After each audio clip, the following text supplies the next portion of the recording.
Are you a truth seeker? Do you like hip-hop? Are you interested in all the mysteries of mankind and nature and asking all those life-examining questions that demand answers? Then it may be your destiny to check out DestinyLab.com, where you'll find music that glorifies God and exposes the very roots of the lies and deceptions that we face today.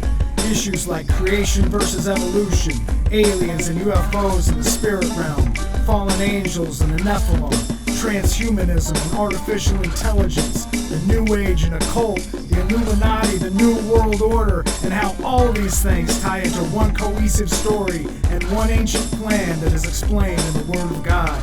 3 CDs are currently available with a 4th album in the works called Shift Your Paradigm. You can now download up to 4 new songs by going to patreon.com/DestinyLab and pre-ordering that album, which will also get you downloads of Concocted Collabos 3, the best of Concocted Collabos. You will also get a new t-shirt. You can get downloads of all 3 of our previous albums. You can be the first to see videos before they're released publicly.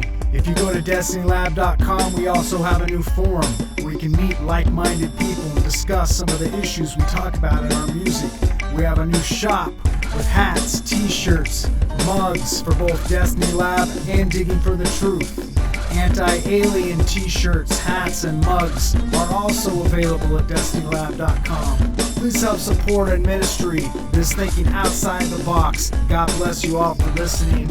And now, back to Digging for the Truth with Ark and Neo.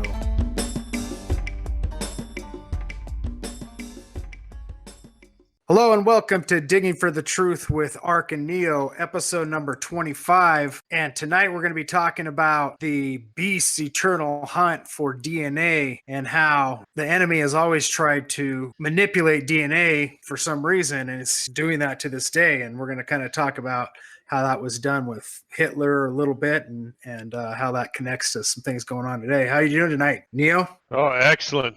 Great episode I think we're going to have. So a lot of interesting thing. We've dug really deep this time, and I think we're going to have a lot of interesting things for people to think about.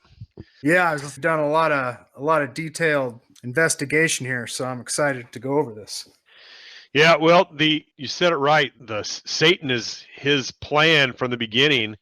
Always seems to be that he's trying to spoil the genetics of God's creation, and it always has to do with DNA or the blood. You know, the Bible calls the blood. And today we're living in a time where where we can actually take DNA from creatures that have been long dead and use that DNA in different ways to create things. And the Jurassic Park era is here. Yeah, exactly like the movie. You know, where they were drilling into the amber. Yeah, it was the amber, and it had mosquitoes in it that had blood of some dinosaur, and they were able to take that and actually breed them in, put them in with frogs' DNA, which is supposedly close to a dinosaur, and then hatch these eggs. Yeah.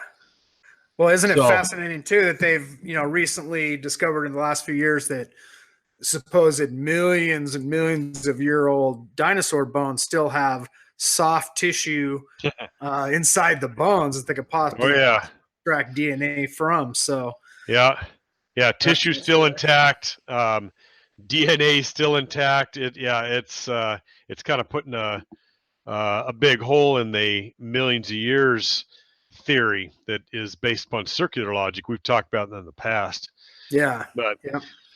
But today we've got the ability to do it. But I think this idea of somehow bringing about a Superman or a Titan of the past has always been a goal of the left and of the Satanists.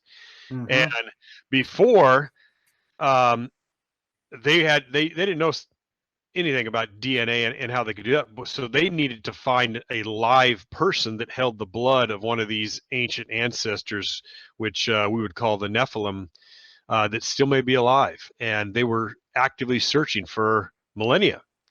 Yeah. And the most recent attempt in recent memory that is very well documented is Hitler's hunt for DNA. And I The call it Ubermensch. Yeah, the Ubermensch. That's the German Superman, The Ubermensch. Hyperman. You know, we see all these movies out today about the superheroes just everywhere. It's just the propaganda being spread to normalize this and to make it something that everyone wants. Everyone wants to be a superhero, and you know, these things just happen either by a genetic mutation, which is, you know, the X-Men and that whole system, or some kind of huge someone's life, and then all of a sudden they're a superhuman. So this has always been a kind of a goal in what people thrive for. They want to be God, and this is a way that's what evolution, you know, ends with. That we become the ultimate after, you know, billions of years of going from an amoeba to finally we are now God of the universe. Yeah. So, yeah. Well, it's interesting how, like you said, everybody wants to be a superhero. Like today, that's a good code word for God. You know, you don't think of a, you know, I want to be God. You know, when somebody says, I want to be a superhero, you just think, oh, that's, you know, that's cute, little Jimmy. He wants to be a superhero. But really, it's kind of a new disguise for that exact thing. Superpower, all powerful, you know, be able to be invisible, fly anywhere, live forever, be invincible, you know, all those things that, you know, make somebody godlike. So it's the exact same thing. Well, and this story, which we're hearing about today, the superheroes and that kind of stuff, actually began as a book of philosophy written by the Nazi Friedrich Nietzsche, I think is how you pronounce it. And in 1883, he wrote an occultic book called "Thus Spoke Zarathustra," and the goal of this book was to make the Ubermensch as a goal for humanity. So just like we were talking about, the goal would be to, at that time, evolution was even bigger. It was coming to the forefront. So they were thinking that they could evolve bigger and better and larger than they were before. And so what their goal was is we need to only allow breeding of this pure group so that we can finally achieve the Ubermensch. The weakest should be killed off, and that was this their is before their goal at Hitler. that time. But this is before Hitler, right? Yeah, this book was written. 1883 is when this book came out. But this Ubermensch, it means superhuman, and you know that's what we're talking about. And the stories of old in the Bible and these other things of Titans do talk about super strength of this. We now don't know be a creature. Now, this Friedrich Nietzsche, he was writing about a guy named Zoroaster, and that from the title of his book called Zarathustra. And what he was an Ashu, and an ancient Indian spiritual leader. That's who this Zarathustra was. And since he was their spiritual leader, he was writing this German book about his philosophies and trying to bring them into Europe. And the Zoroaster was basically about self-realization, realizing of the divine. In other words, that you are a god, man is a god. So, you know, the original sin of, you know, you will be like God. So it all ties back to the Bible, and the same lie is at the root of all these evil things. Wow, what an original concept. Oh, yeah. Just keeps rehashing over and over. That never ends. But this Zoroaster proclaimed that the Ubermensch to be the meaning of earth. So in other words, this is the ultimate of earth. And anyone that reads the book should ignore any promise of otherworldly hopes that would draw you away from the earth. So in other words, he's speaking of Christianity. After you die, you have a place to go, a better place. And they say that's just turning away from your natural earth. And you're dissatisfied with this life on this earth, and that the only way you can survive is to have some hope for the future. So it's a completely anti-Christian philosophy by the Zoroaster, just like we always hear. And the Zoroaster, he actually criticized Christianity. He said this in his book. He quoted that Christians escape from this world also regard the invention of eternal soul, which be separate from the body and survive the body's death. Now, what makes that interesting is that some of the discoveries that we've made in some of our other podcasts, and others have came to the same conclusion, is that the Nephilim, remember, they couldn't be saved. They couldn't be saved, and their spirit would wander the earth and now has become the demons. And so here they are saying that, oh, that's not even a real thing. Again, he's talking about this Ubermensch, the Superman, and he said the Superman can only come at the death of God. So wow. I mean, and this, the same thing is, it's the exact same retelling that these alien channelers have told, that these New Age people have told in modern times. That exact same thing. You know, we must get rid of the old dogma. You know, we must evolve or die. You know, we've talked about this before. It all goes back to, you know, they think, or even the 2012 paradigm, they were saying that, you know, the old ways need to be done away with, and the alien brothers will come and take those dumb Christians away. So left behind can evolve. Yeah, but you know, they believe that you have to, in other words, the death of God means that people don't believe it anymore, and that's what the more that happens, the more society slips, and they start believing in these crazy theories, like they're saying that you can become a superhero. And they thought that if God was dead, and if they continue to just criticize and ridicule anyone that believed in these old-fashioned ideas, that would help them with their theory, because they didn't want anybody to relapse into their old thinking that somehow things would get better after this world. So how dare they think that? How dare anyone have any hope? Oh yeah, and see, that's what's strange about the Nazi, because the Nietzsche wrote about this Zoroaster, and he used these philosophies in the Nazi party. So the Nazi party was extremely occultic, and some of the people, mainly on the left, say that the Nazis were Christians. The Nazis were the most anti-Christian group that you could even think of. Everything they did was from the occult, from the pit of hell. They were fascism is leftism. It's socialism, and that's another crazy thing that the left thinks, that somehow fascism is on the right. Nothing could be further than the truth. It's a left-wing, total government control system. But yeah, completely. You know, I've totally heard people say, "Well, Hitler was a Christian," you know. It's like, yeah, right. Oh, they were huge into the occult, and that's what the Nazis did. So this Nietzsche, he was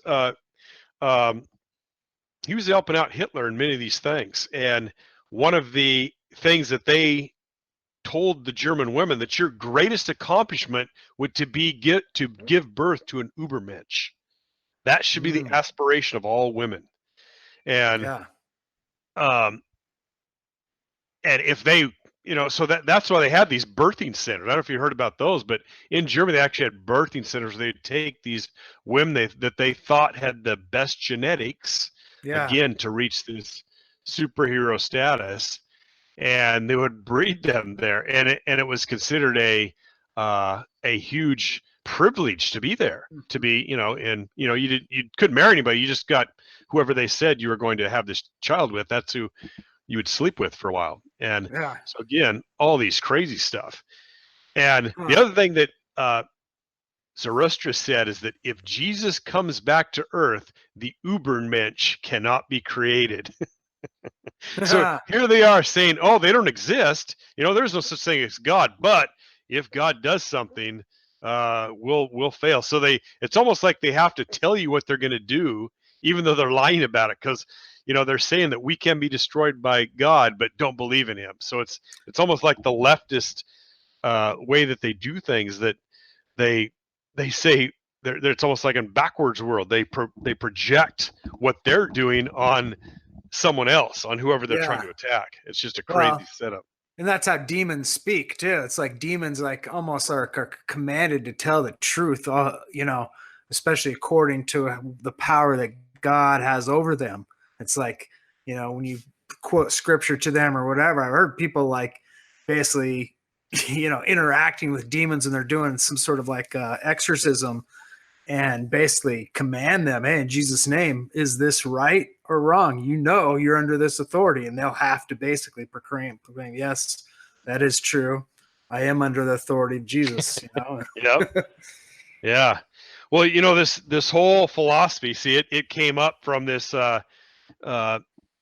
Indian shaman guru guy, and finally got in the Nazi Party. So the Nazi Party actually adopted this whole Ubermensch or Superman philosophy, that's what the German people were, and that's what they need to aspire for. And they said that the biological superior race was the Aryan.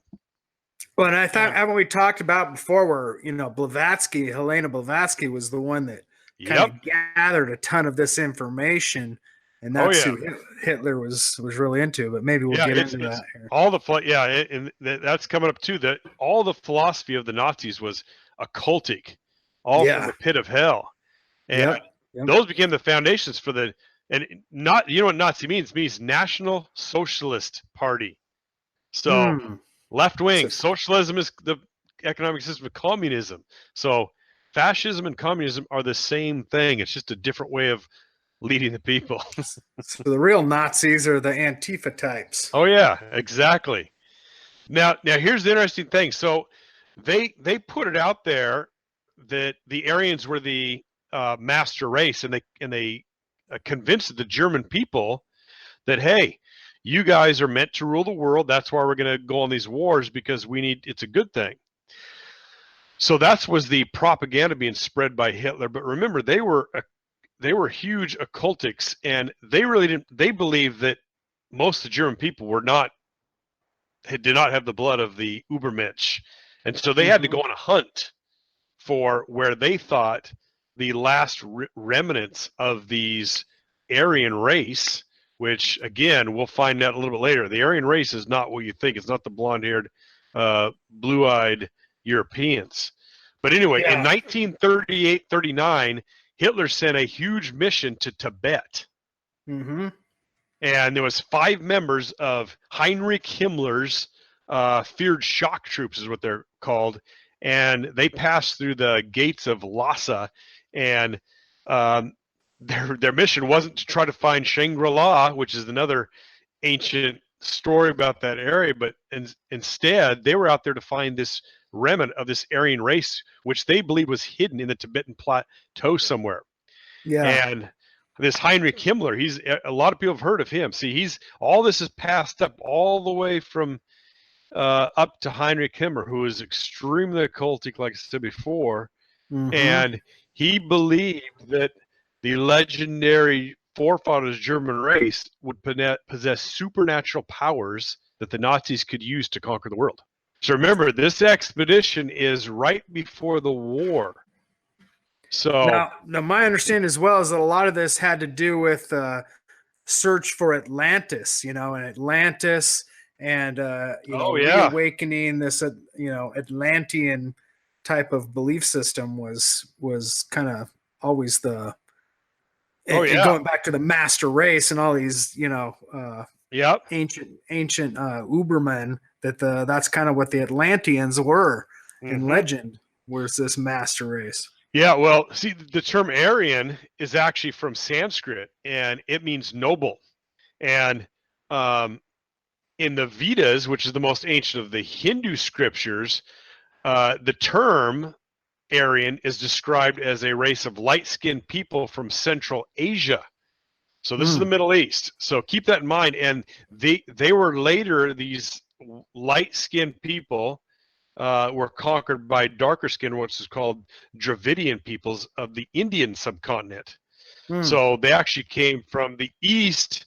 So they were actually, these are wherever these white skinned people, which if we a lot of the stories that are told throughout the world talk about the giants being light-skinned, someone with red hair. So again, there could be a tie to that, and I think it'll get more clear as we go. But you're right. This is going to tie into it. Now, here's the strange thing. So, like I said, for all these things keep going into different occultic writings that they kept kind of conglomerating into one. And one of them was the Vril. I don't know if you've heard about the Vril. I think we talked about then that it's basically the idea of like a cosmic energy and a strong, but especially strong in the female, I believe. Yeah. And they call it the Vril. And Maria Orwich was the I think she was the leader of the Vril channelers, the females, because they were these long-haired women were the main channelers, and they believed that their long hair worked as an antenna to allow them to channel this information to actually download, actual diagrams of supposed UFO crafts and technology. And supposedly this was written in Sanskrit and ancient Sumerian languages. And this lady didn't even know what she was writing down, so she had to meet with all these other high-level occultists that to actually decipher these Babylonian scripts into real technology, supposedly. But well, the Vril, see, they believed that a super race of beings, a Superman, an Ubermensch, would emerge from underground hiding places, and they would rule the world.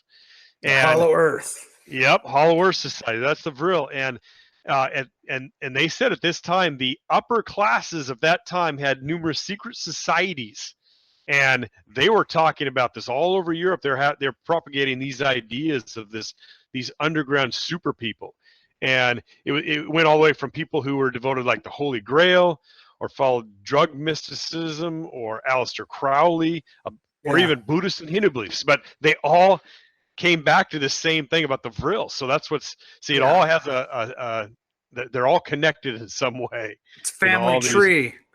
Family tree, and the roots all go back to the original sin. But all these branches you could literally create a tree that have all these branches of these things, and you can see exactly where they spin off. And where, even today, things like, yoga and things like that, they all come from Blavatsky and where she gathered this information from the Hinduism and repackaged it. Well, this Haushofer, he's the one that General Haushofer is the one that named this the Vril Society, and he was one of Hitler's main guys, and along with this Gurdjieff, and they said they're again, this is where this whole idea about trying to find the origins of the Aryan race. So here they are talking about the Vril stuff in underground places, and then they somehow have all this connection that they claim to have links with Tibetan masters. Here's again Madame Blavatsky, that they're drawing on her ideas and the Theosophical Society. And they said all these masters are coming from spiritual masters in Tibet. So they were getting this information again, probably channeled as how these Nazis were kind of tying all this together. But again, it's sending them somewhere. So I mean, it could be, instead of just wild goose chases, there may be something behind this that it's exactly where want. Blavatsky supposedly went. Blavatsky supposedly went to Tibet as well. She made the same journey into Tibet to meet with these masters, supposedly read in these libraries that were bigger than the libraries in London, that were these hidden ancient libraries of these ancient texts that from the Atlantean race. And it was all about the ushering in and switching over from the Pisces age into the Aquarian age, the water bear, and Pisces, being the fish god. They explained that being the fish god of what they thought was Jesus, and ushering over to the Aquarian age, which people are still trying to do. The Aquarian, of course, being the water bearer, pouring water out of his jug. And of course, we had the recent water challenge, water bucket challenge, where people would dump water over their heads, you know, and a lot of people said that's just basically a gigantic ritual, basically, that people have been dragged into, ushering in this Aquarian age. Because if you look up the age of Aquarius, or symbol for the Aquarian age, go to Google, look it up, you'll see this guy pouring water out of a bucket. Yeah. So there's never a lot even of connections thought of that. there. That's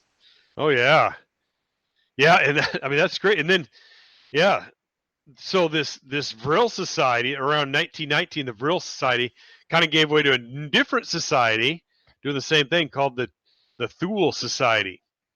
And that was founded by a guy named Munich, or founded by a guy in Munich by a guy named Baron Rudolf von Sebtotdorf. And he was a follower of Blavatsky. So the Thule society, they also, again, drew their traditions and various orders from Jesuits, Knights Templar, the Order of the Golden Dawn, the Sufis, and so Freemasons. Yeah, I mean, again, all connected. They just, rename it, do something different. But see, the Thule, they believe that there was a legendary island in the frozen Northlands that was home to the master race, the original Aryans, as in the legend of Atlantis. So they, again, see, now they've drawn in this next thing, but with Atlantis. And what they said is that the inhabitants of Thule were forced to flee from a catastrophe that destroyed their world. And so let's talk about the flood. So it did happen, and they were destroyed because they were what God wanted to destroy, the genetic part that was not human anymore. They had been tainted. That's why it said Noah that that he was non-corrupted genetically. Well, and they probably did have a lot of this technology, like we've discussed in, a lot of previous podcasts. The fallen angels brought technology to mankind. According to the Book of Enoch, they brought the working of metals, the working of, pharmakia and medicines, a lot of different technologies that on their own aren't necessarily evil, but it's like what man, chooses to do with this technology, which, gives it its whether it's a good or evil. Oh yeah. So here they are. They're believing in that somewhere in Tibet, again, they think in Tibet that there's this race that escaped a flood, and they're from Atlantis, and now they're living in these caves in Tibet. So see, it just keeps going back further and further. Each group has another little part of the story, and this mystic Thule race is supposed to have magical powers that they still have that they can bestow on their whoever their rescuers are, or their who knows what they're going to do. Who knows what they believe will happen if they actually find them. But Hitler believes this. Rudolf Hess believes this. Heinrich Himmler believed this. So all these things were the basically the pagan beliefs that somehow they can get superhuman powers and promote this new Aryan race, this new superhuman, which, if it is an Atlantean, if it is before the flood, if you're a biblical scholar, you know that the flood victims, the ones that God was trying to destroy, were the genetically tainted race, which we call the Nephilim. Yeah. And, these guys, you look at all these guys you're naming off, Himmler and Hitler and all the rest, these German scholars and researchers.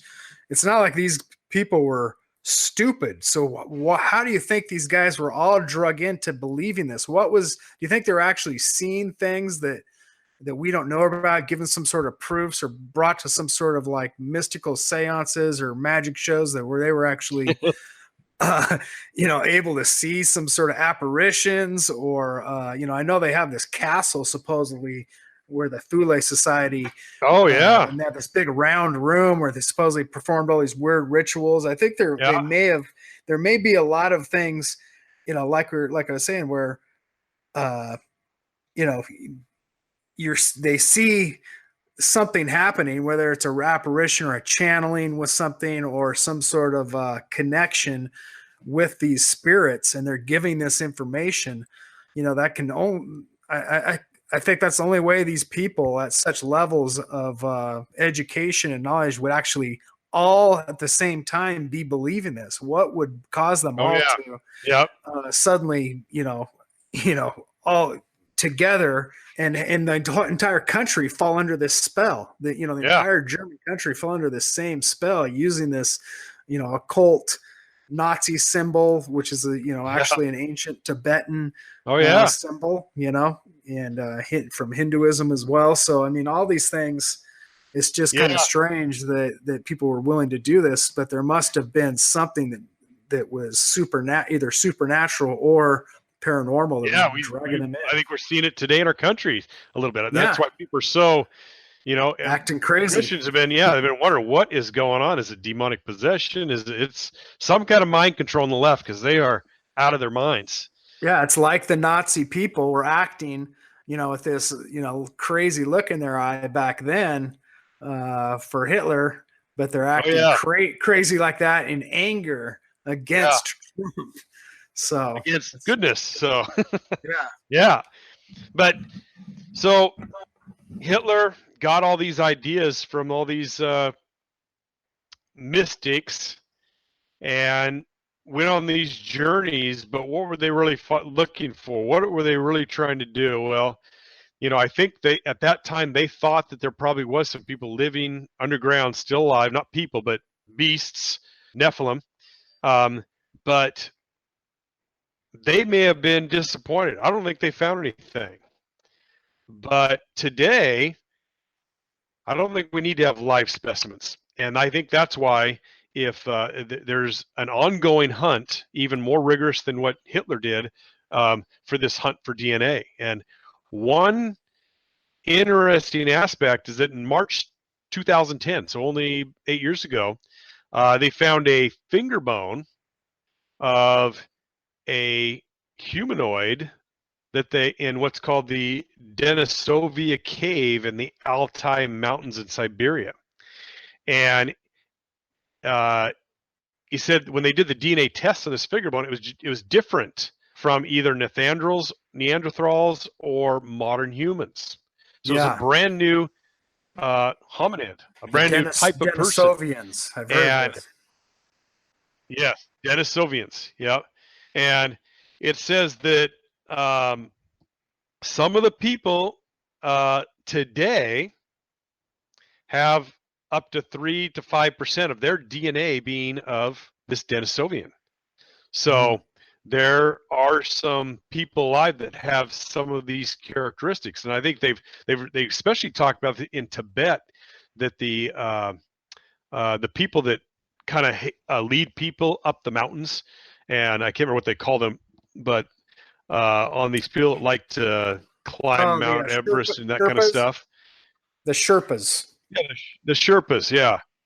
But their lungs are completely different, and it's genetic. It's not something that they've developed because they were born there. They're actually meant to have a lot less oxygen than we are. So it's kind of a strange thing, and that's why they can do this without use of oxygen. And they're carrying almost all the weight if you ever see them. So they're genetically have some differences, and so they're from that same area. So now, what was interesting about this finger bone, and see if you can remember what this means, they called it robust. So if you remember what they've been doing in modern archaeology, anytime they find human bones, instead of calling them giant, they will never use the word giant. They'll say they're robust. So, it was just a robust skeleton. Yet the size of this is outside of the size that is any normal. So, so anyway, it was they actually found 3 bones. Now, one of them was a tooth as well. So, and everything was much larger. So, who knows? These could have been the Nephilim. Who knows? Yeah. But Well, I think there's a lot more variety going on of all kind. We know of every kind of animal species. So I mean, with whatever was happening, before the flood and then after the flood, with there was even genetic manipulation going on throughout time. I think Nimrod was doing the same type of thing in some way. Yep. With the Tower of Babel and all that, and there was something very strange going on there, connected to I think DNA manipulation as well. Oh yeah, and and I think it's a good time just Bible and go way back. Go back into the first word that we haven't really connected much, but it's the beast. The beast, which is spoken of in Revelation and in Daniel. We're going to break that down today, and I think that's going to give us some clues on why there is this hunt for DNA or for blood. So anyway, the word that we're looking for is beast. So in the Bible, the word beast is in Hebrew, Aramaic, and in Greek. And in the Greek. Yeah. So the beast means alive, but not human. So that's what we need to kind of keep in our mind, that it doesn't necessarily mean some lion or something like that. It can, but it means it's just not human, but it's alive. Mm-hmm. Mm-hmm. So we're going to go into the first verse that talks about beast, which is something to come. This is in Daniel 7:7, and the Aramaic word is sheva, and in Hebrew they call it shay. That's the word beast that we're looking at. And this is Daniel 7:7, and this is what the verse says. It says, "After this I saw in the night visions, and behold, a fourth beast, dreadful and terrible, and strong exceedingly, and it had great iron teeth. It devoured and brake in pieces and stamped the residue with the feet of it. And it was diverse from all the beasts that were before it, and it had 10 horns." So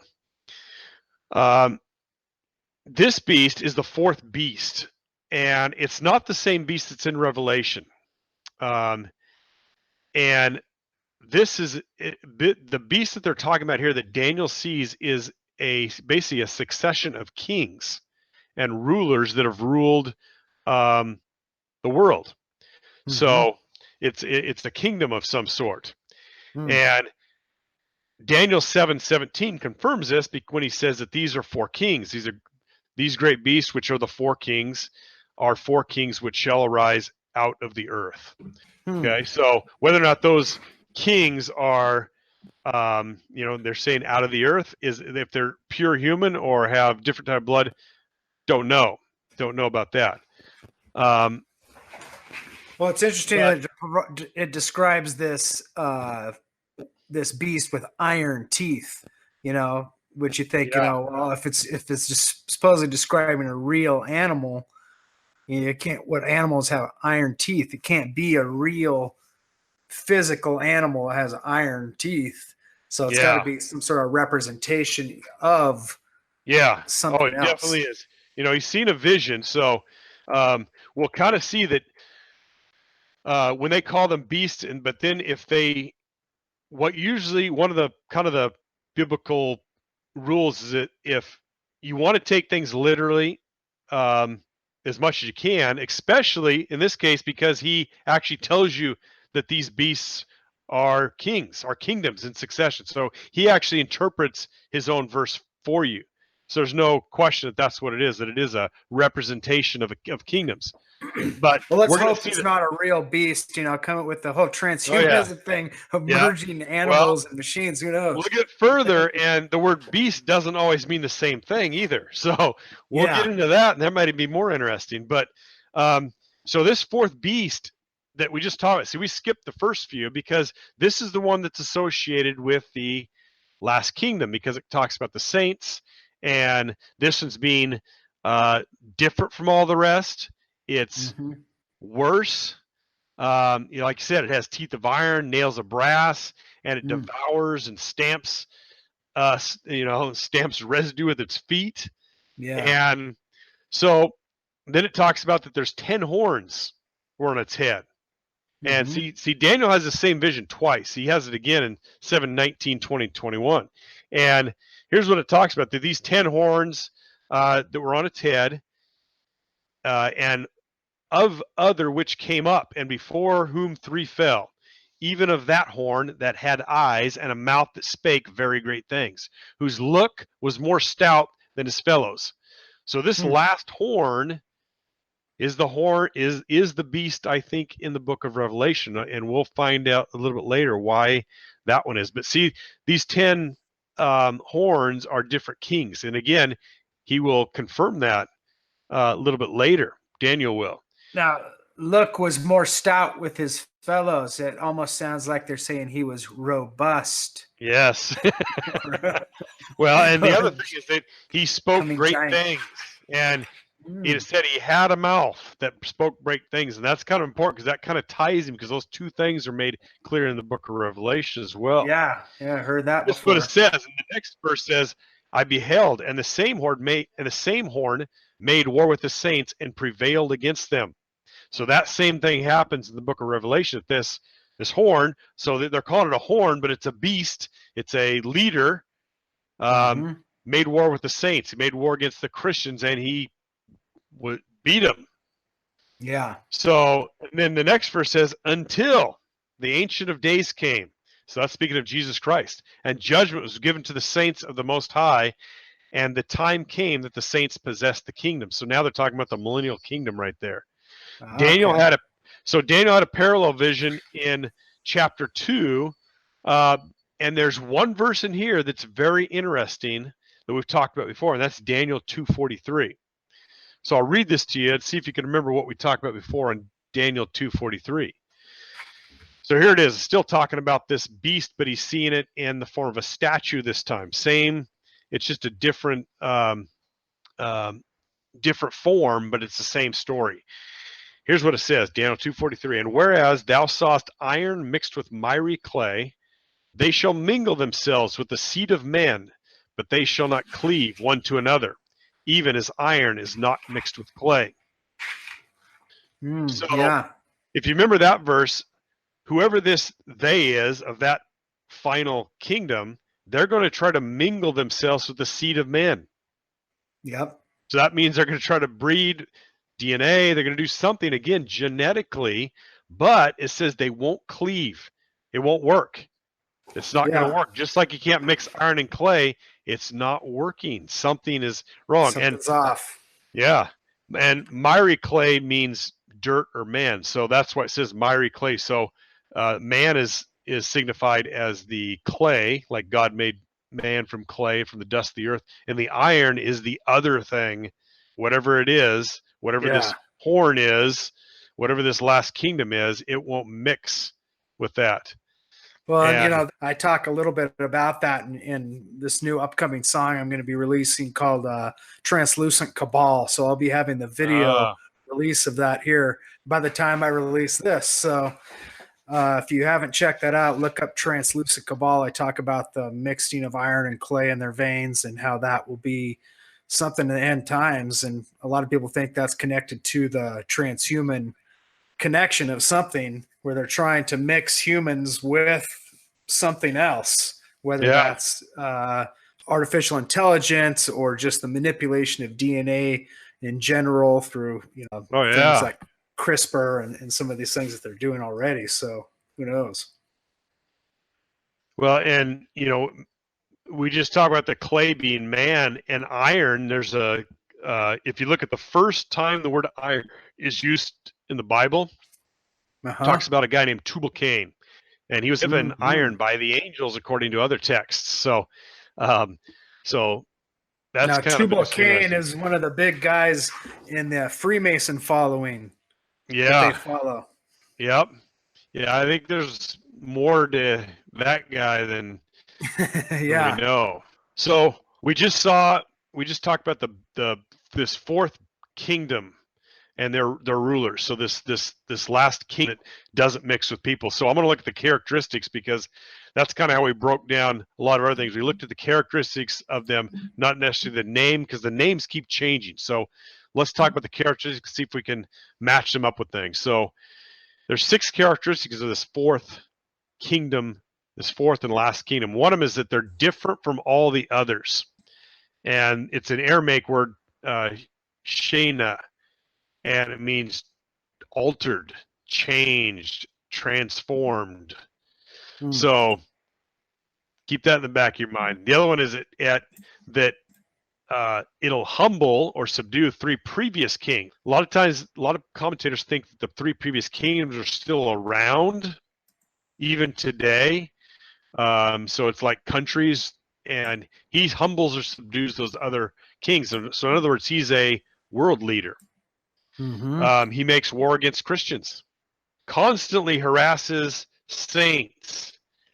So we see that today. Christians are constantly being harassed by media, by leftists, just will not stop. And the other thing he does, he's going to kill the 2 prophets in Revelation 11. So that's another story about the ones that come back to life. Yeah. The other thing that he'll try to do is he's going to try to change or alter holy times or days.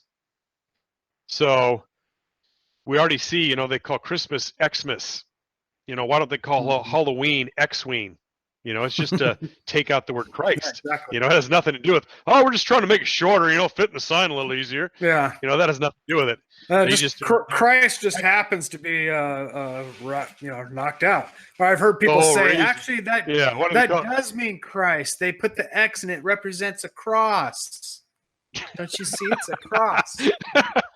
Oh my gosh, crazy. So yeah. So whoever this last guy is going to change or alter holy times, and he's going to change the religion by force. So those are some of the characteristics. Now, that's the whole kingdom. Now, here is the characteristics of the beast in Revelation chapter 13. One thing to add there, it says he will be changed by force, but people will also love it at the same time. Oh, yeah. So most of them will. Against it. There's only going to be a few that he has to kill off. Most of them just willingly, just like they're doing today. So, what we're gonna find out that there's 3 beasts. So these beasts are actually some kind of person, some kind of humanoid, and these are spoken of Revelation. So, we're going to go over the characteristics of beast number 1, okay, and what it is in Revelation 13:3.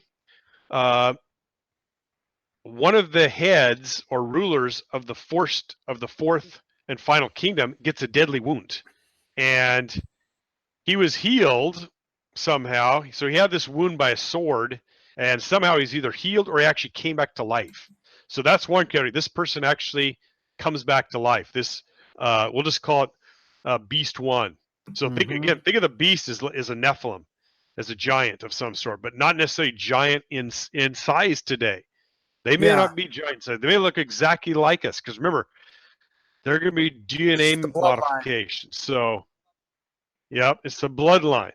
So, but somehow, whoever this first one is going to be, he will be killed and come back to life.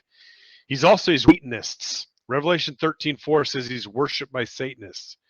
He's also, here's the interesting thing. So keep this in mind. We talk about CRISPR and that kind of stuff. The beast given a mouth to speak, because it says in Revelation that man has to have a soul to utter words. So whatever this thing was before, it couldn't speak. So it was actually given the ability to speak somehow. So think of a Frankenstein creature on a table that, they sew a mouth on, or Deadpool, where they sewed his mouth up because they didn't want to hear him talk. Yeah. No, exactly. I mean, I think they're almost already there. I mean, they're already being able to grow body parts in the lab, and, and all these different things. All they'd have to do is create some sort of some sort of AI technology now that they can download human consciousness into, and then this thing has the ability to speak. Or it doesn't even have to really be that. It has to be the illusion of it, and just have a demon basically working through it. Yeah. Quantum computers and how they're tapping into other dimensions, and they're admitting it. Oh yeah. I mean, they're basically admitting we are tapping into other dimensions and interacting with entities we'll call the great old ones, like in H.P. Lovecraft. That's kind of what these things are. I mean, these are like scientists saying this and talking about this. Yeah. Well, it's technology. The upper end technology is merged with the occult. I mean, they're basically one the same. They know that they have to do rituals to make things happen now at this quantum level. So I think they've known for a long time. Yeah. Well, in this first beast, he's going to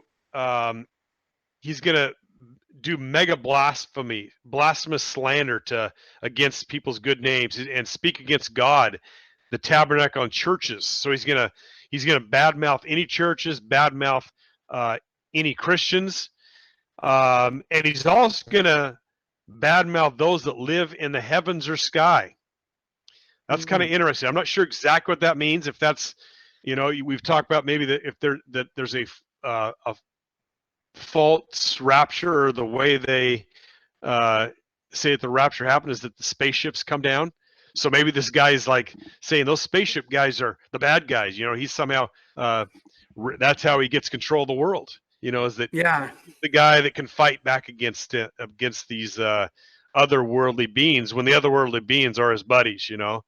That's just the way Satan would work. Is he would put this big deception on to think that his guy is the good guy. He's just infiltrated. Yep, double agent. Yep. And again, he will be the leader of every nation. Revelation 13:7 says that he's the leader of every nation, every language, and every ethnic background. And here's the strange thing. So in Revelation 13:12, another beast that comes from the same power as the first makes everyone on land, not in the ocean, I don't know why, but on land, to worship the first beast. There's now two. There's two of them, whatever these are. So again, we're thinking of this as like a Frankensteinian creation. Could be the first, genetically modified human that somehow has this new DNA. Now there's a second one. And this second one is going to enforce the worship of the first beast. So you've got two of them. And a lot of people get them mixed up that there's actually only one, but we have two of these creatures that are somehow the rulers of the world. And we just talked about that. Think of this scenario. A lot of people have said this could be a scenario of the rapture. Rapture comes, a lot of people are gone off the earth, and yet here's this they see spaceships coming down, and the story is that the spaceships took these people up to re-educate them. But then the spaceships are bad, So what if these rulers, they basically say, hey, these guys up there are the bad guys. I'm here to unite them. I can fight against them. You see, they tried to injure me, but I came back to life. Because remember, he's going to blaspheme not only the Christians and the people on the earth, he's going to blaspheme those that live in the heavens or the sky. So that would match that scenario, because so he's kind of playing double agent, in other words. Yeah. He's basically it's interesting. Because if you follow the whole channeler paradigm, or the information given by channelers, I've almost set up both possibilities as a possibility, either that the aliens are going to come take all the good people, kind of like the Heaven's Gate cult believed that they had to, jump in Halley's Comet, tail to take off to this mothership and fly away. Or that, like we were talking earlier, that the Christians or the old dogma needs to be, the age of Pisces needs to be removed for the ushering in of the water bearer and the age of Aquarius to come in. So they've kind of set it up to be a number of different scenarios, but you can't really pin down exactly what it is. And I know I've done some songs like Evolve or Die or Ezekiel's Wheel that kind of talk about this stuff, and people always say, oh, you're believe the rapture and all that stuff. And I'm like, well, I don't know if we're post-trib, pre-trib, mid-trib. I'm going to wait and see trib. Yeah. It seems like there's a lot of scenarios that have been set up that we need to just be on guard for anything. Oh, yeah. Yeah, I'm with you on that. That's a tough one. So, and it's probably, again, going to be like everything that God does. he's going to do it where after the fact you'll say, oh, okay, that makes sense. Yeah. But before it's meant so you can't figure it out, so that people can't try to make it happen or somehow take credit that they made it happen. It'll be known that God made it happen. There's no way around it. Exactly. Well, it's interesting when it describes when Jesus will return. People ask him, or when it was described in the Bible, it doesn't give a date when he'll return. It says he'll return when people think he's not going to return is when he will return, That's so right. It's like the opposite, going to be the opposite of people trying to broadcast it or predict it. Oh yeah. So this second beast is around. He's the enforcer. He makes this everybody worship the first beast. He also has the ability to make fire come down from heaven. He deceives the whole world using these super miracles. So he's like an upgrade. He's an upgrade from the first beast somehow. And what he does, then he says, okay, everybody, you guys need to make a likeness or an image of the first beast. A clone. Okay? Clone him. Yeah. And then what he's going to do, he's going to have the power to bring life to the image of the first beast. That makes a third beast. So you see how people get this confused, but there's one beast, he gets injured. Another one is the enforcer, and then they make a clone, or what I believe could be a clone. And then this second beast brings this clone of the first one back to life. So now we got 3 of them.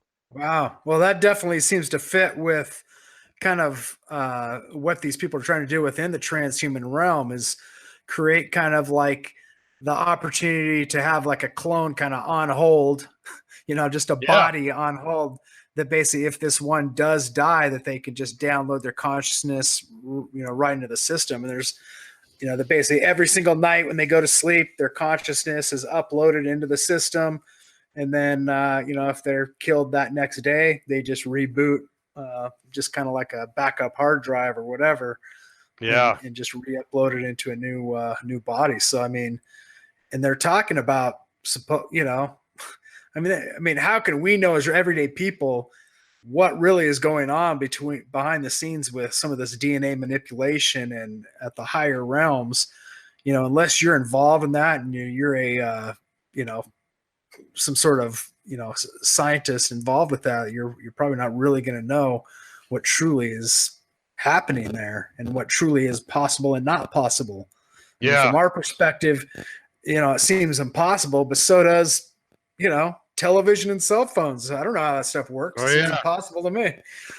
Yeah, exactly. Yep. So now let's talk about this clone of beast number 1, beast 3. So beast number 3, remember, he's a clone of the first one. He can speak. He kills anyone that does not worship him. Everyone must get a mark to buy or sell, and his number is 666.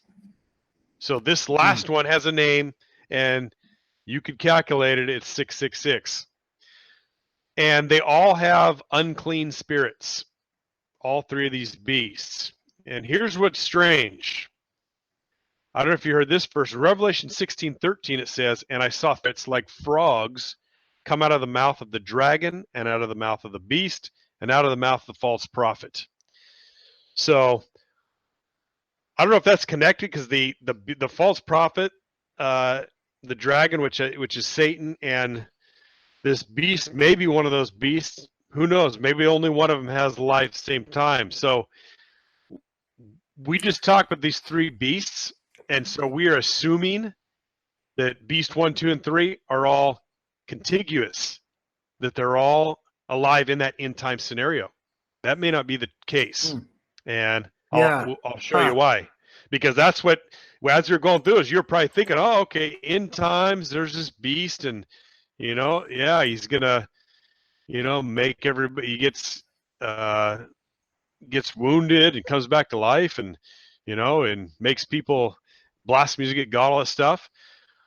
Okay, but let's go on to this. So you see, these Satanists, they've been looking for DNA to clone this first beast, which was wounded in the past. And these beasts may not be contiguous, but historical nature. At least the first beast is. The first beast, I think we know for sure, is from the past sometime. So you think here's they're why. going to Let's try look to at get Revelation. DNA from like Nimrod or some sort of ancient, you know, whoever this first king. beast is, that's who they're looking for.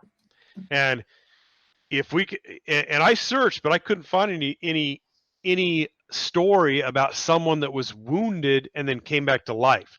There probably is one. There's probably hundreds of them, but I haven't tracked anything down that I could pinpoint. At least there's nothing biblically that I could find.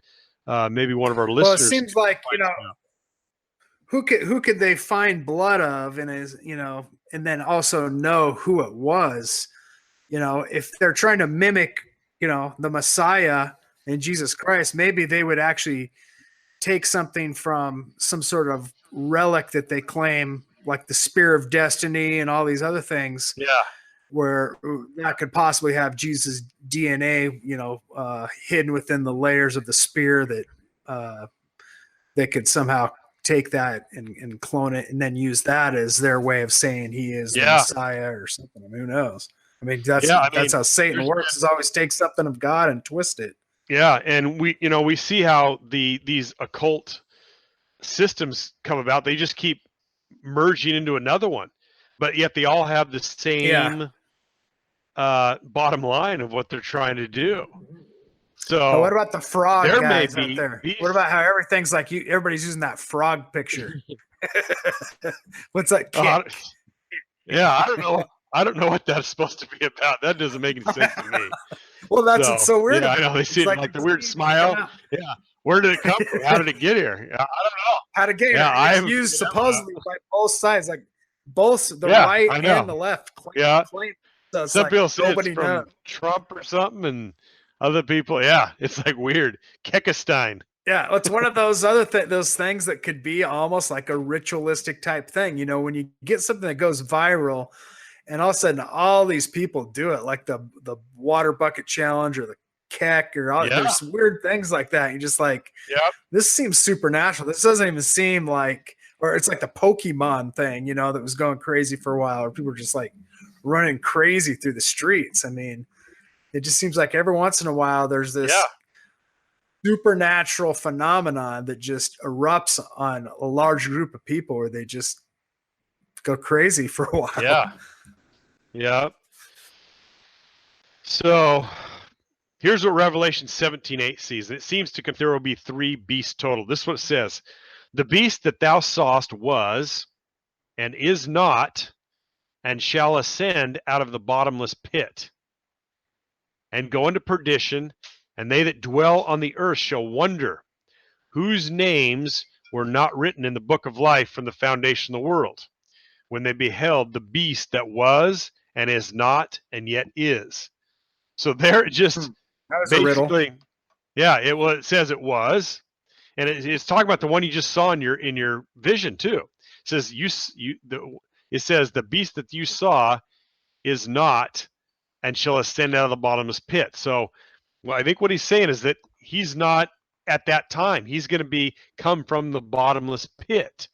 So he's going to, and remember the pit is the abyss, and then he goes to the perdition section of hell, which, who knows? That might be, maybe that's what these Hollow Earth people are, because the bottomless pit, I don't think anybody can get to. It's down in nobody's been to the center of the earth. Perdition. We haven't even been past the 1 millimeter. If you're looking at it like a skin of an orange, we haven't even been through the skin yet, you know, to know what what's really inside the fruit of the orange. But I mean, isn't that interesting that as well, you know, the book of Enoch and some of the other things talk completely about the Nephilim spirits who are chained in the abyss, that these spirits are literally chained in the abyss. And then Revelation, it says that a key to the abyss is given, and these spirits are unlocked in the end of days, and they unleash these things that people have not seen in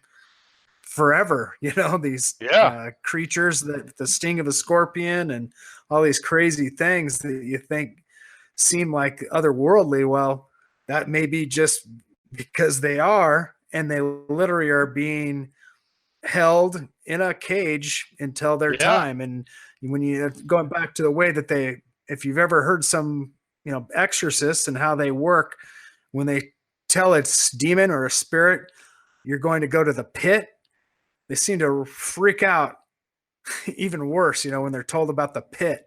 I think there's something about that. It's that, where they're actually, it's different from being able, it's like when Jesus cast the pigs out, or the demons out into the pigs, they were begging him, please don't, it's not our time, let us go somewhere and indwell into something. And I think that may be it. You can send something to the pit where they're chained, or you can just cast them out where they're able to go roam freely and try to find another person to indwell into. So there may be a difference there in what they fear and how they're cast out.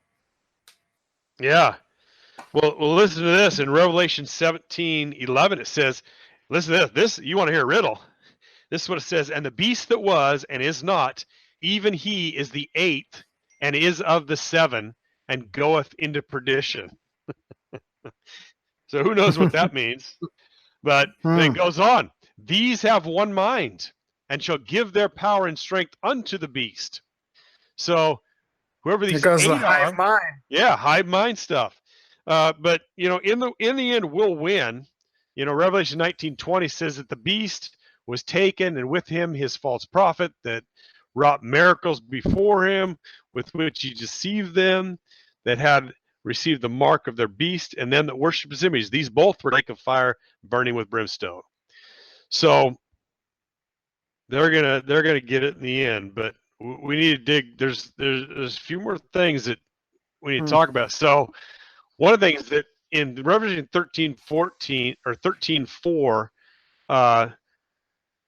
the people they're talking about that are worshiping the dragon, who gives power to the beast, and they're saying, these Satanists are saying, the beast is the strongest, he's the greatest, nobody can fight or make war against him because they'll lose. So all these Satanists who are doing this are talking about this beast in that way. Yeah. So who is this beast which is in the abyss and then in perdition? So who is this guy? So we got a couple hints. The beast was in the abysso. That was the abyss. That's the lowest part of hell. That's where it says that he was at. Now in Revelation 9, it says this, and you just alluded. It says a star fell from heaven with the key to the abyss, and the star is Lucifer. So remember, a star is another word for an angel. So Lucifer opened the pit, smoke arose, and darkened the sun. So whenever this, well, this isn't. There's a bunch of stuff that happens. So there's all these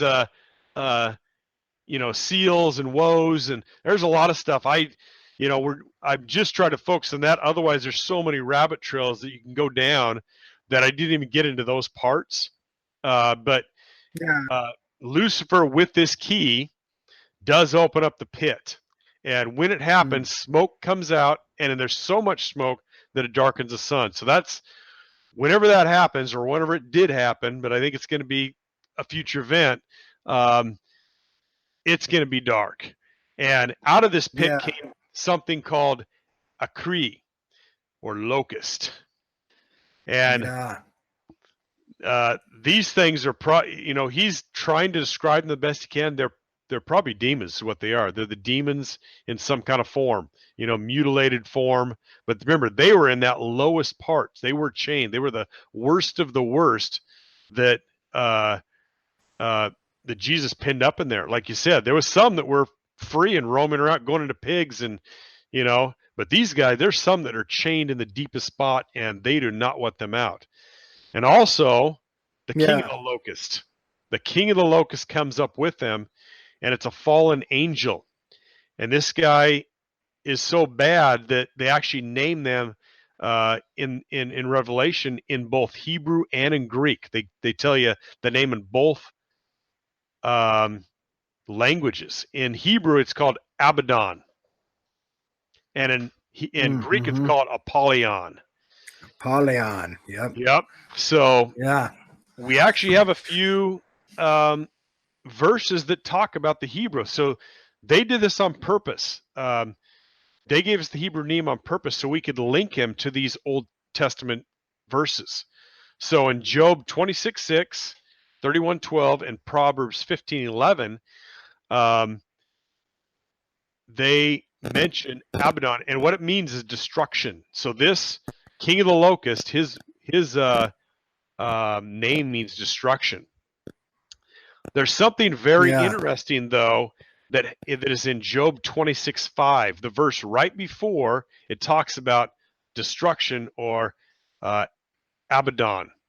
And this is what it says. It says, Rapha, or Nephilim, are created under the waters to twist, whirl, dance, writhe, tremble, fear, travail, be in anguish, and be born. So basically, Job 26:5 is talking about Rapha, which is a giant.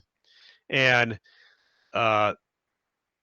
that's connecting this angel with a Rapha. And Rapha means dead. It means it's basically it's a spiritless giant. It's kind of confirming that these are a spiritless giant.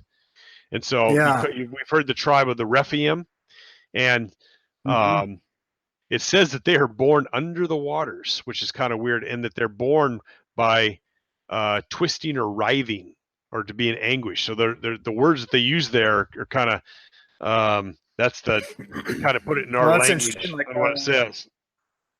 Well, like a whirlpool in water, it's interesting how whirlpools work, or a vortex in itself. Vortexes are something that's deeply studied by the occult, and was supposedly the root of the Thule and Vril society's power was implosion technology through harnessing vortexes, either through magnetic vortexes or whirlpool vortexes. And there's actually a lot of truth in that, in the way that nature works. If you look at how nature works, and some of these like researchers, like there's a guy named Victor Schauberger, who is a Russian researcher that actually came up with some incredible truths just by studying nature and researching how vortexes work, and harnessing the power of vortexes, and making implosion technology and this stuff. But a lot of this stuff was then borrowed and taken over to this occult New Age belief systems. But it's really interesting still to study, because just the technology in itself, I think there's stuff you can gather from that is true. It's just all the nonsense that they try to tie into these things so they can get people into some other level of New Age or occult belief system, just by seeing some sort of truth within nature. Yeah. So this kind of talks about that these, in Job 26:5, it's basically talking about these giants, or these Rephaim, are anguishing under the waters, and their inhabitants. So it's a strange verse to look at, especially to break that down. But these guys that are looking for this stuff, they could be looking anywhere. There's actually some other books in our like the Book of Jubilees. It explains that unclean spirits and demons were left behind by the giants when they died, and they started tormenting Noah's sons after the flood. And it said that that Noah petitions God to bind them in the same place as their fathers until judgment. And it says, but 1/10 of them are given a reprieve so that they can assist Satan in tempting and trying men in order to prove the inclination of men's souls, whether toward good or for evil. Job 26:5, it's talking about these unclean spirits, these Rapha, these Rephaim that are under the waters. There's a book, the Third Barak. There's basically a book in the Bible that talks about this in a little bit more detail. It's the Book of Jubilees, and it explains. It says this: the unclean demons were left behind by the giants when they died, and they started tormenting Noah's sons after the flood. So Noah goes and asks God to bind them in the same place as their fathers. So Noah knew that there was that these spirits were Yeah. bound up somewhere. So he said, bind them up with their fathers until the judgment. But God says 1/10 of them are given a reprieve so they can assist Satan in tempting and trying men. So these demons That's interesting. were apparently, at least in this case, were there to torment men, but most of them are bound up. So when this pit gets opened up, there could be some pretty bad dudes that come out. So only 10% of them are on earth right now. Isn't there a time during that time as well that the Holy Spirit itself will be removed? From mankind. And we don't know how much the Holy Spirit in itself right now is protecting people in everyday circumstances, especially when it comes to the spiritual warfare in the demonic realm. It's like once that is removed, it may be an entirely different, entirely different world that people are living, because you're not going to have the same defense, I wouldn't think, as you would. Yeah.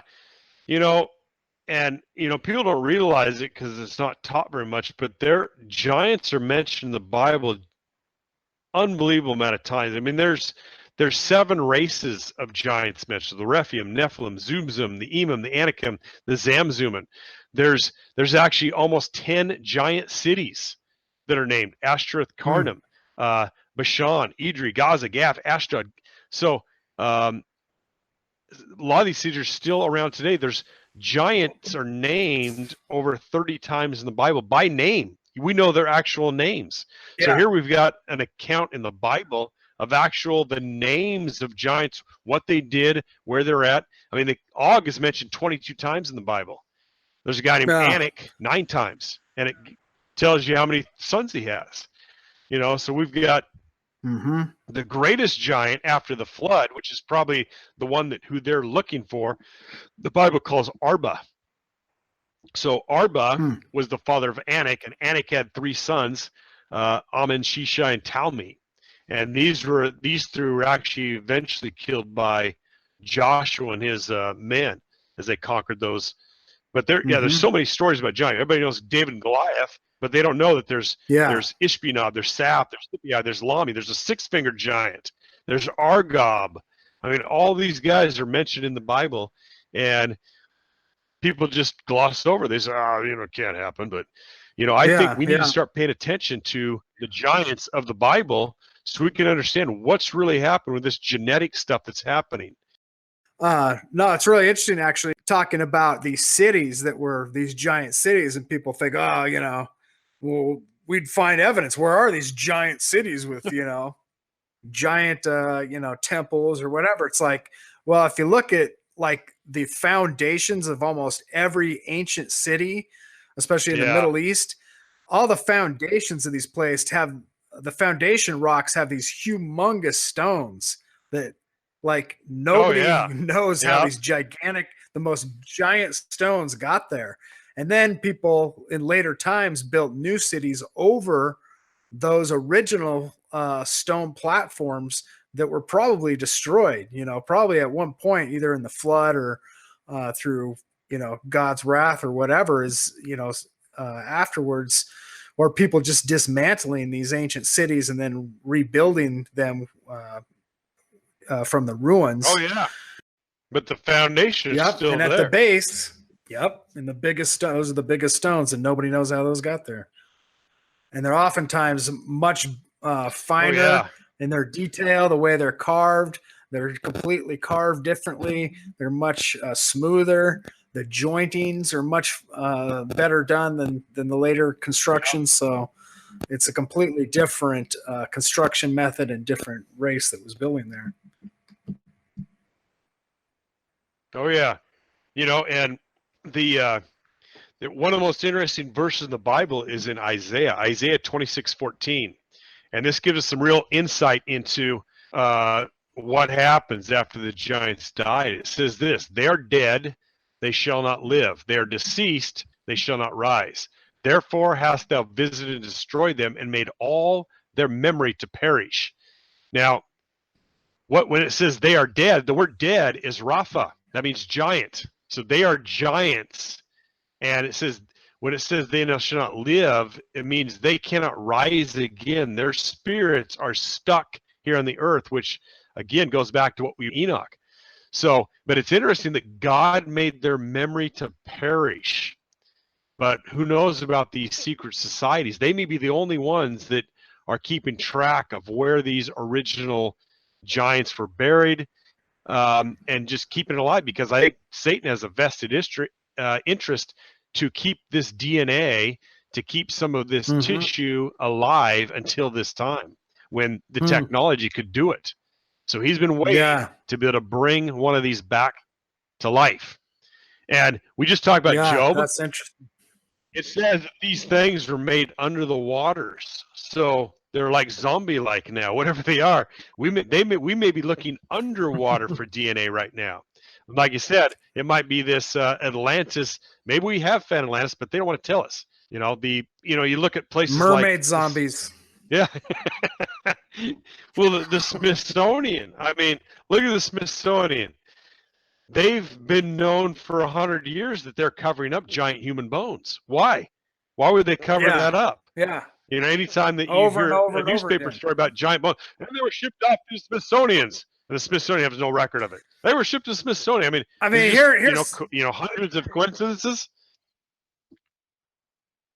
Yeah, hundreds of different stories. And here's the other thing that's so interesting about the whole giant story. I hear people say, "Oh, those are just old stories. These people didn't realize what they're digging up, or they're oftentimes digging up dinosaur bones. They didn't, and they thought they were human bones or whatever." And it's like just made them sound like they're just idiots. Yeah. And it's like, I mean, even if these people believe that that these weren't real giant bones, how can you discount so many different stories from so many different people all across the United States, completely unconnected, and that every single time it says the Smithsonian or the Carnegie, Institute hauled them off. It's always the same story. And even if you didn't believe in the Nephilim or giants or anything, you'd have to be going like, man, where did all these stories come from? Because the stories are real. They're historical. They're in newspapers. So is that just a coincidence that all these people thought they were building up or digging up giant bones, and then just they all got together and lied to say, hey, let's all say that the Smithsonian came and picked them up. I mean, it's like, they had skulls, But I mean, you look at this. Why has there been a conspiracy to hide this? There's been a lot been said about the Vatican. That they're covering up just thousands of years of relics and things. Hitler was looking for relics and bones and all kinds of things that give them power. Apparently, these Tibetan groups, they were trying to go there. May have been the last place that they hadn't been able to explore that may have had, like you said, these great libraries of information. So, well, even biblical relics, like the Ark of the Covenant and things like that. But I think the Catholic Church borrowed the idea of relic worship actually from pagans who were doing that way beforehand. We're big into having mummified corpses of their leaders and body parts that they venerated and things like that. And the Catholic Church kind of adopted that into to do with their saints. But originally that goes back to old pagan beliefs and practices. Oh yeah. Well, we should point out that, we've talked this extensively in the past, but how did giants come into existence? If we got new listeners, we've got other podcasts that talk this in huge detail, but I think if you do even a little bit of studying, you have to come to this conclusion, if you take the Bible seriously, that giants are the offspring of human women and fallen angels. That whether it was a genetic manipulation, they used technology, or whether it was an actual that they bred with them, and I had offspring. The record seems to state that that's what they did, is they actually bred, copulated with them. And these giants. And with animals. Yes. It says that they made these chimera animals that they experiment. It talks about in Enoch about experimenting. They were trying to do, and what was to do is to corrupt God's creation. And that's why the flood came. It's My very understanding is that, and I can't remember exactly where I've read this, but my understanding is that they first were doing this with the animals because they were in a spirit form. Their whole idea is they wanted to indwell in a body, and that was their goal and that was their passion, is to be in a body, and described that how they would go into a deer so they could run through a field and experience, life and the pleasures of life, of running and doing these just physical activities and sexual things as well. And then they took it to this, and that God actually allowed that of the angels without punishment.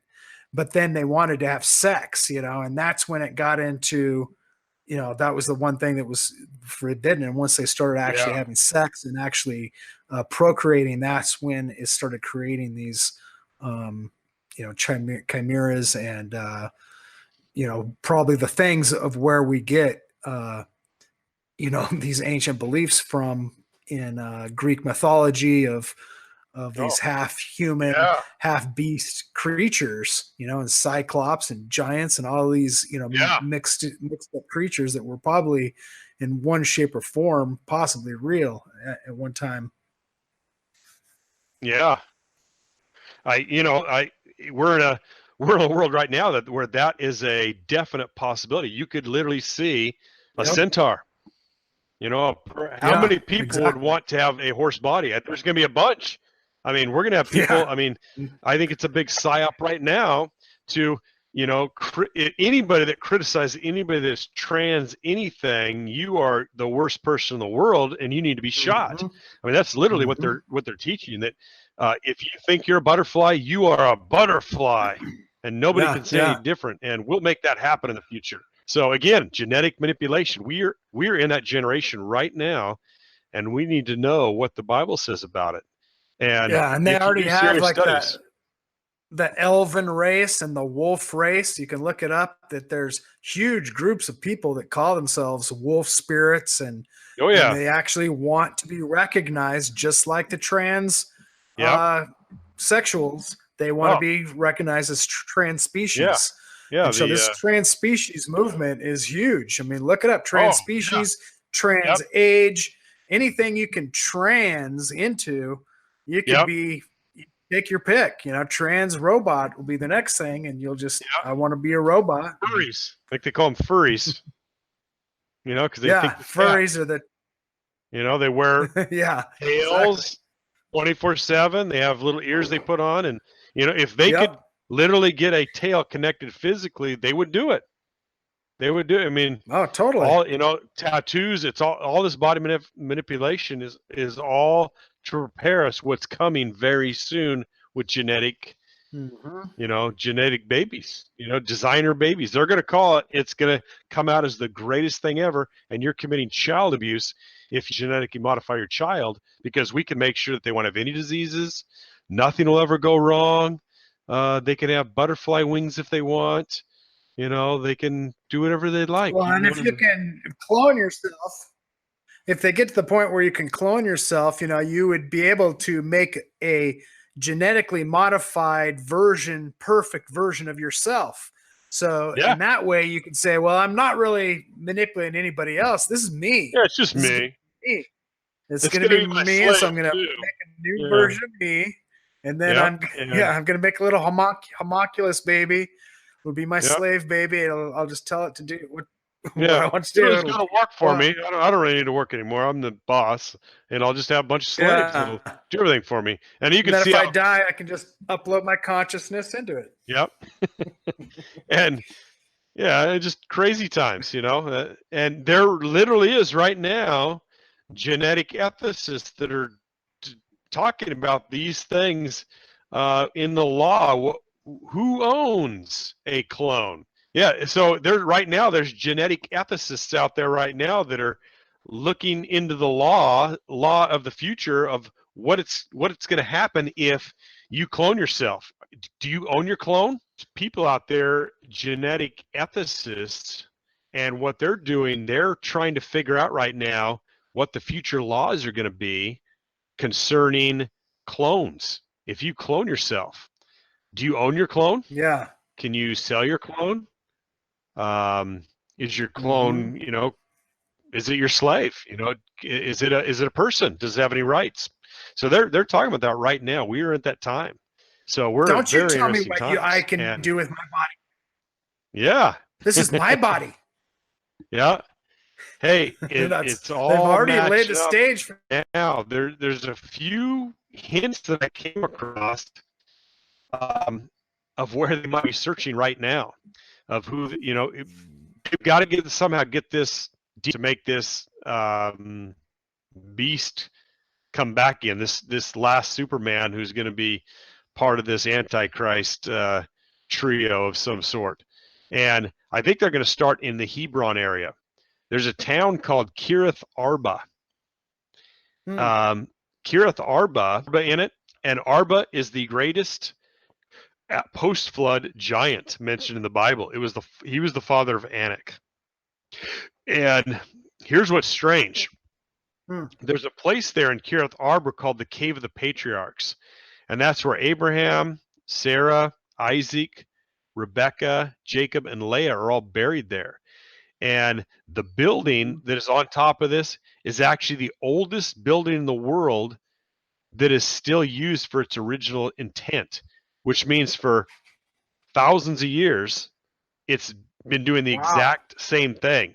And just think about that. I mean, most buildings, a place will get overtaken, it'll, change hands, it'll get looted. This has never been looted. This has always been there. And even though it's been occupied by different world powers, the Muslims and the Crusaders, it still is intact, and they're still doing exactly the same thing inside. Whoever the people that are in charge of this area, they never it doesn't get looted like the other place because they all consider it holy. What do they do inside? Well, here's what's straight. Like the Muslims, Abraham is part of their prophets as well, and the Christians and the Hebrews. So when the Muslims took it, or the Catholic Church, they all kept their hands off. They didn't go in there and destroy it, because the Muslims, if they go into somewhere that is not their religion, they'll completely destroy everything. I mean, they'll just devastate the place. But they didn't do it for this particular building. And this place has had many, many bones, lots of bone, not just Abraham, Sarah, and Isaac. And he actually bought this field from the original owners were giants. So that's what's strange about this area. So anyway, and what's up with Smithsonian and the Vatican, and there's actually a big cover up of giant bones that were found during Desert Storm, and all these wars that we've had in the Middle East over the last 15-20 years. There's some strange things, and Steve Quayle has done really extensive work, and he's gotten some eyewitness accounts from military officers about some of these things, that why they were really there.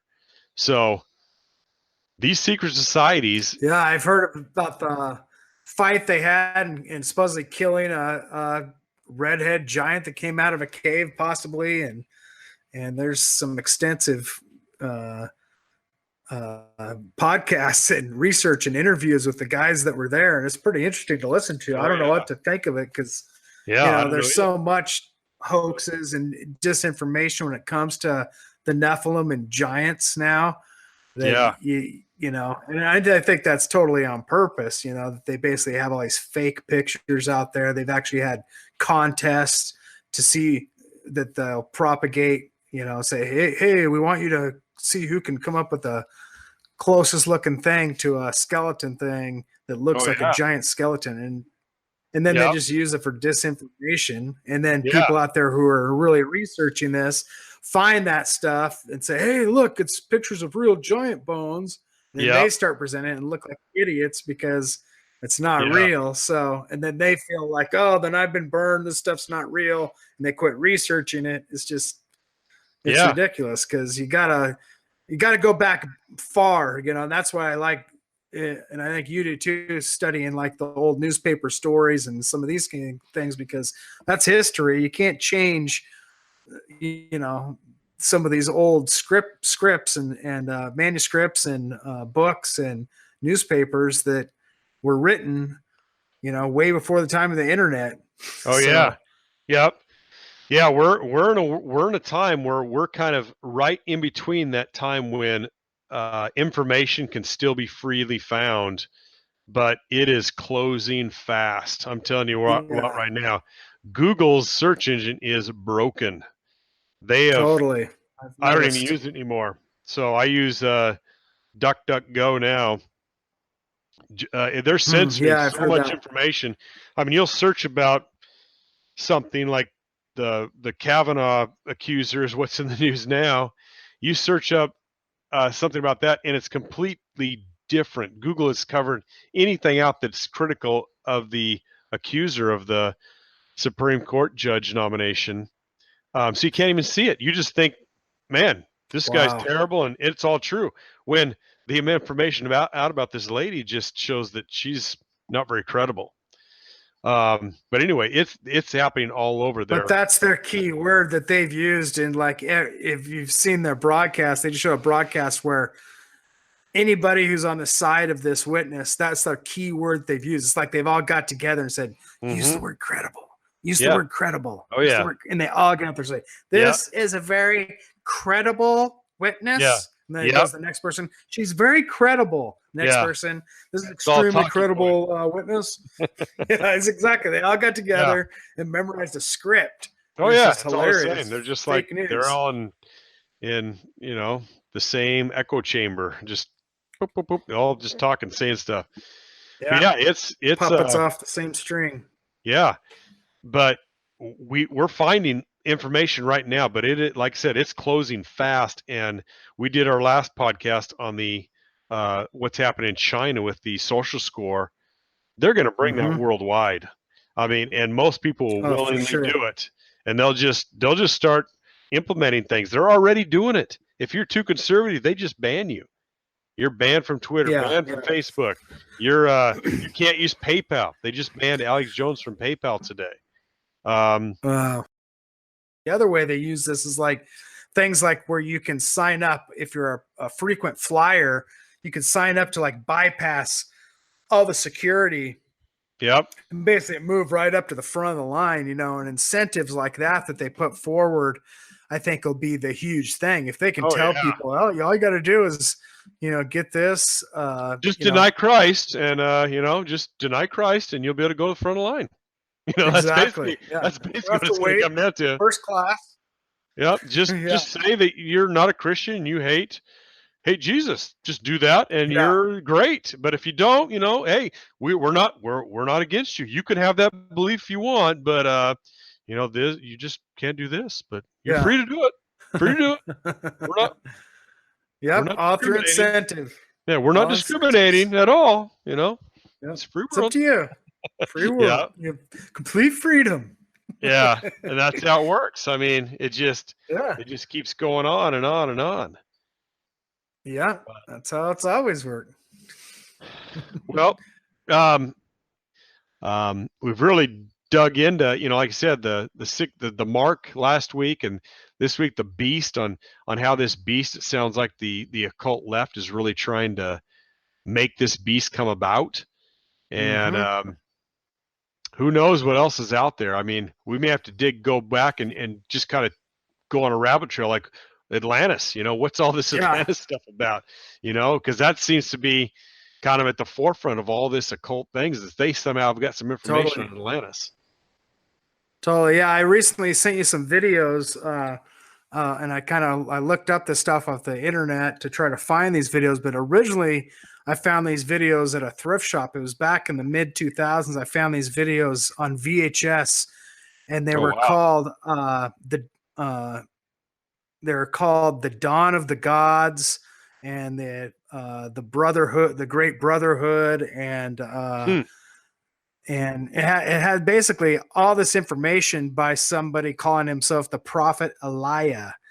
And it has information like literally made from these videos are like made from some secret society occult group. It shows them going into these subterranean vaults and caves, like and like hundreds of people wearing these creepy robes and stuff and doing rituals. Just like I think I've seen this a little bit before. Yeah. It's just a long time ago, and I've sent you videos of it before, but I just refound them because I knew we were going to do these podcasts, and I found a bunch more as well because they've got ones that go deep into the Hitler thing and Hollow Earth and Atlantis and all this stuff, and it talks from the perspective of like that this stuff's all true. You know, the person really who's the person who's narrating it is just saying the dawn of the fifth age is coming and our great leaders are the great old ones. You know, he's just like talking like it's, matter of fact. Yeah, it's their religious. It's really creepy. Yeah. Wow. Yeah, you gotta watch it because it's actually got some really interesting information in there that I've never seen anywhere else. I'm surprised it's still on YouTube. Paintings and pictures and videos of behind the scenes kind of stuff within their cult. Yeah, I mean, I think there was like a little there's a little window where kind of information was getting out there because before it would be so easy to keep things secret for most people, and then information kind of exploded when the internet got here, and so much got out there, even from stuff like this. But now they're starting to really ramp it down. They're starting to censor everything, and within 5-10 years, I mean, all this stuff will probably be gone. They'll say, somebody say, "Hey, we don't want anybody to know about that. Just get rid of it." Boom, it's gone. 1 second. You know, Google, YouTube. Well, they'll just delete it all.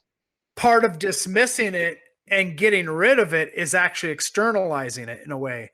You know, they talk about this is a planned thing. The externalization of the hierarchy is what they called it.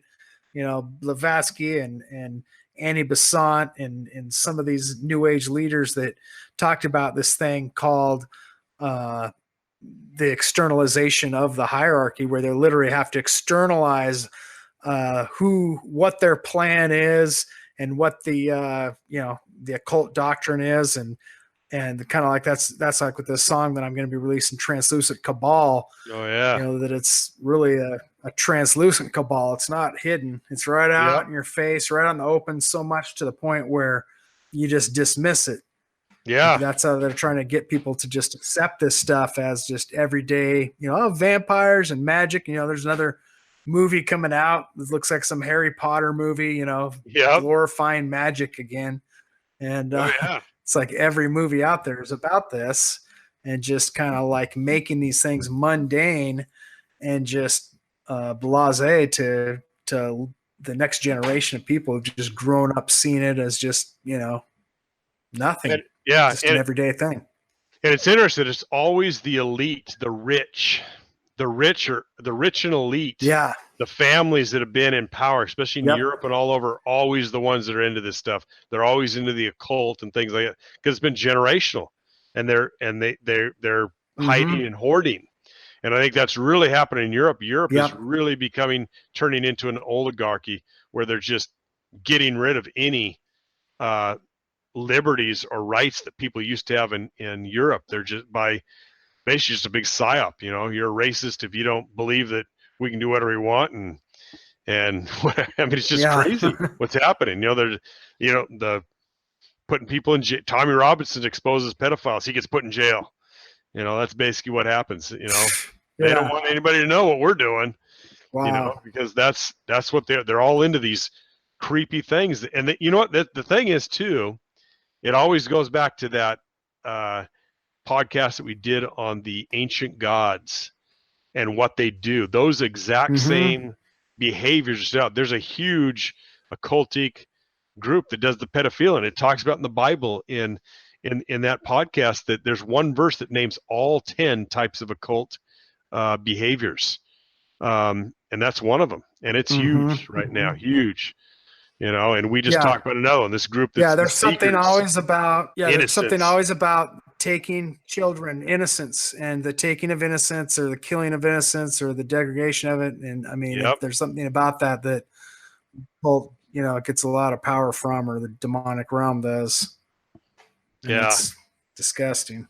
That's what we got to continue to fight against. There's people out there. They are, they're satanically driven and in many cases possessed, and that's what we've got to. That's what we've got to stop and get people aware. You know, it's out there, and it's at the upper echelon, and many people are being deceived right now by what's going on with, you know, the craziness in the world, in politics. Everything is just some unbelievable things going on right now, and deceptions going on. Yeah. Well, and the trickle down effect is also kind of creepy, because you see how, you know, people in the music industry, you know, the rap industry especially, they always want to mimic those of the elite, the rich and famous and powerful. They want to be that. And so they'll actually mimic these things that they see in the upper echelon of these occult ritual type things. And so they incorporate that into their own type of, you know, music and album covers and all these types of things. I don't think, you know, most of them even know what they're talking about. I think some of them know what they're talking about because they're deeply involved, but most of them are just kind of playing tag along, trying to keep up with what they think is, you know, going to be trendy. And, you know, right now becoming involved in the occult and Illuminati and asking to be a vampire, or all these things that people are, you know, striving to be like, are actually, you know, happen behind the scenes, especially like you said, in the upper echelon, these people that are rich, famous. That's where it's really happening. These private parties where they get together and have, like, you know, serve you know, fondue trays off of, you know, naked bodies that are look like they're cut up, and spirit cooking, you know, human effigies and stuff. Spirit cooking dinners and all kinds of creepy things. Hillary Clinton and all them did the spirit. They're all big into that. The Podesta brothers have pictures of children being tortured and in their organs eaten. You know, that's art that he has in his home for people to see that go by there. You know, I mean, just these are sick people. And that, and everybody knows that, you know, that the art that these people collect and the furniture they use, there's certain, you know, things, code words and images and ideas that these people know within their belief systems and their occult groups, that to recognize each other, whether in their logos, using, you know, occult symbols in their logos, or just, like you said, a collection of art where you go into somebody's house and you just know, you know, if you're part of the group or not. Oh, this person's a vampire like myself. I see. Okay, you're you know, you're part of the group. You're part of the group. You're in the know. You're woke. You're woke. And you're woke. Yep. It's stupid. The left is really into this kind of stuff. It's the amount of anti-Christian bias in the media and on the left is just unbelievable. It's getting so out of hand, and it's 10 times worse in Europe. That's the thing. I mean, Europe is fallen. Trendy. I don't know if they can ever get it back. We have one last chance right here with our president we got, and we'll see what happens. That's kind of interesting, the way it seems to be coming out like that. You know, that it seems to be a line drawn in the sand, and people are that defining line is becoming easier to see. And I think God's giving people an extra chance and time here to pick, you know, hey, how much more clear can I make it? You see this side here literally is acting demonic, doesn't even want to talk about issues, doesn't even want to like interact. They want to be, you know, violent. They want to be hateful. You know, I mean, which side do you want to be a part of? Here's, you know, pick your side. Whom do you serve? Yeah. It is crystal clear. And the strange thing is both sides see the other side as nuts, you know, just absolutely nuts. I mean, and it's really is crazy. You know, you've got a few people that just don't pay attention very much one way or another because they're either too busy working or they just don't want to get into it. But they don't want to know. They don't want to know. That's the side that's going to decide, you know. So I think overall there's way more good people because I think there's more deceived people than there are people that know the truth right now. Yeah, but there's a lot of people also that are driven by ego, pride, and peer pressure of wanting to fit in, which is how the left works as well. You know, you want to be part of the in crowd. You want to be, you know, not made fun of, then you're going to be on our side. If you want to be, unless you're going to be, you know, tormented, and it's kind of like, it's like a bully tactic. You know, it's like my wife worked with a guy one time, and this guy would, every story he'd tell you was about how he was mean to somebody that did him wrong, or how he would just, you know, if this person ever did this, I tell you what, I would show up and I did this and I beat this guy up this one time. And, you know, so he's like basically like in a way bullying you into knowing that, hey, you better always agree with me. You better always do exactly what I say, or else. I'm setting the stage here for you to understand what type of person I am. Yeah, telling you all my past stories of how evil I am and all these horrible things I've done. And it's just, it's a way to control people is what it is. Yep. Oh yeah. Yep. It is unbelievable. Yeah. Yeah. But, you know, that's why we need to, like I said, we got to dig, we got to investigate, we got to know, put on the full armor of God. You know that we're, you know, this battle is not against flesh and blood. We're like, you know, we're in it right now. We're at the tip of the spear. So we've got to like really, you know, be on top of things and be aware, but also not be afraid, and know that we're, you know, there's nothing to fear. We're just on the winning team. God's got it in his hands. He's in control. Yep. Well, yeah, great broadcast, and we'll see what comes up next. So. Yep. Well, how about we close out here? I'm going to close out with one of my new songs here as a treat. We talked about it tonight, you know, a little bit, Translucent Cabal. And so I'm going to put that in here as our closing song. So until next time. They're not going to be like us. These things that we're building are not going to be people.